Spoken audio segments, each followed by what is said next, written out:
El día de hoy conoceremos la vida de San Antonio de Padua. Nació en Lisboa, Portugal en 1195, descendiente de nobles franceses.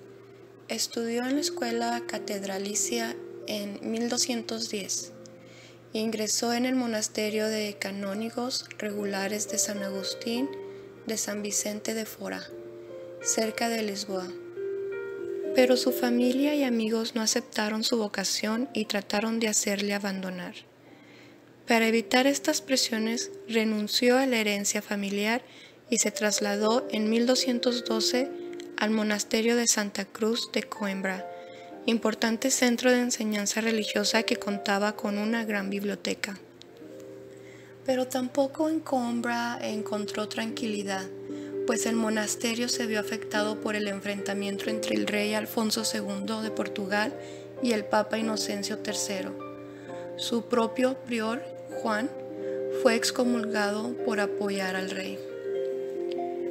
En 1219, fecha en que probablemente era ya sacerdote, conoció a la pequeña comunidad franciscana de Coimbra y se sintió atraído por su modo de vida fraterno, evangélico y en pobreza. Cuando poco después llegaron a su monasterio restos de los primeros mártires franciscanos muertos en Marrakech, decidió ingresar en la nueva orden. Fray Juan Parenti, providencial de España, presidió la sencilla ceremonia de toma de hábitos franciscano. Eso sucedió en el verano de 1220, en la que cambió su nombre de Fernando por el de Antonio, símbolo de su cambio de vida. Tras un breve noviciado e impulsado por el ejemplo de los mártires franciscanos, embarcó hacia Marruecos junto con otro hermano de orden, Fray Felipe de Castilla. Sin embargo, al poco de desembarcar contrajo la malaria, enfermedad que le dejaría secuelas para toda la vida.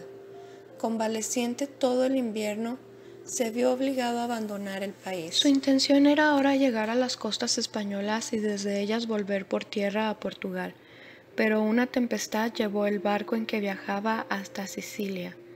Permaneció algún tiempo en Milazzo, costa noroeste de la isla, para completar su recuperación. En junio de 1221 asistió al capítulo de su orden en Asís. Allí conoció a San Francisco de Asís y decidió no regresar a Coimbra. Este lo envió durante un año al eremitorio de Montepaolo para que se fortaleciese antes de encomendarle alguna misión de apostolado. A mediados de 1222, ya con buena salud, predicó en la catedral de Forlì. Su providencial le nombró predicador y le encargó ejercer su ministerio por todo el norte de Italia. Recorrió así, enseñando numerosos lugares.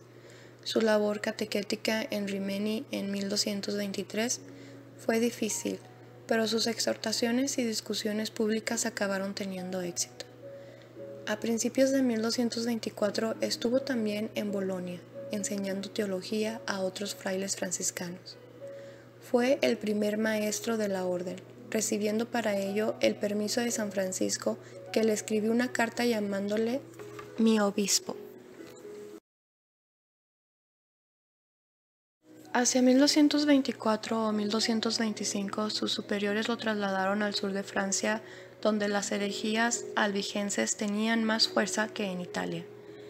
Su método para combatir la herejía consistió en llevar una vida ejemplar, en charlas con los no creyentes y en catequesis para fortalecer la fe de los cristianos. A finales de 1225 participó en el Sínodo de Bourges, que examinó la situación de la región. San Antonio de Padua señaló a los prelados la necesidad de vivir sencillamente para dar ejemplo, y el obispo de Bourges, Simón de Sully, respondió a sus palabras y aplicó en lo sucesivo la reforma de costumbres, ayudándose de franciscanos y dominicos para la evangelización de su diócesis. Se le pide formar parte de una comisión que debía presentar al Papa Gregorio IX varias cuestiones sobre las reglas franciscanas que el pontífice debía estudiar y aprovechar. Ante él y la curia romana predicó por entonces Antonio, siendo escuchado con entusiasmo.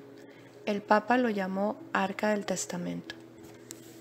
Después marchó al que sería su último destino, Padua, en la que se entregó con tal ardor que en lo sucesivo a su nombre quedaría asociado a esta ciudad, Antonio de Padua.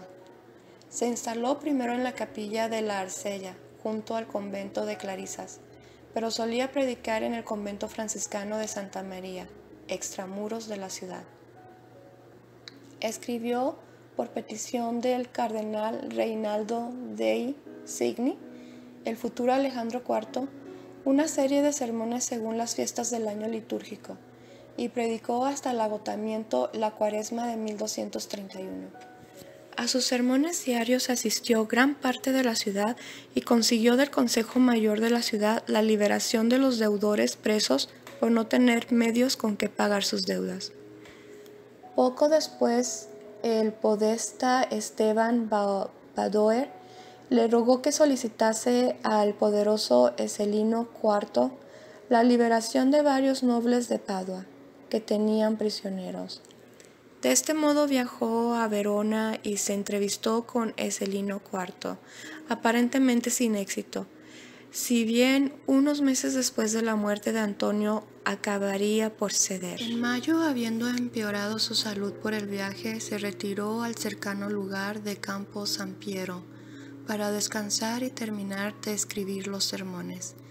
Pero la gente tuvo conocimiento del lugar en que estaba y acudió en masa a oírle y pedirle consejo.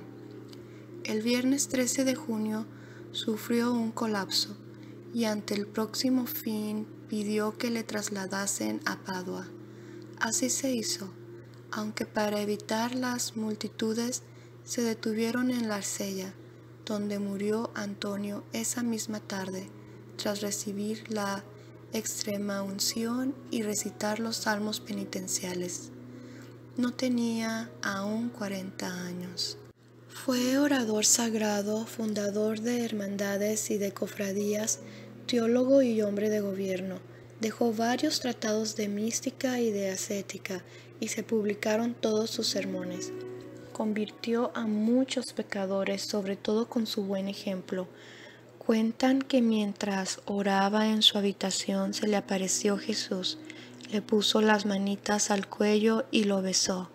Antonio recibió esta gracia extraordinaria porque mantuvo su alma limpia incluso del más mínimo pecado y amaba mucho a Jesús. Un año después de su muerte fue beatificado su culto, muy popular, se generalizó a partir del siglo XV. Fue proclamado doctor de la Iglesia en el año 1946. Su fiesta se celebra el 13 de junio. El Papa Gregorio IX lo canonizó menos de un año después de su muerte en Pentecostés el 30 de mayo de 1232.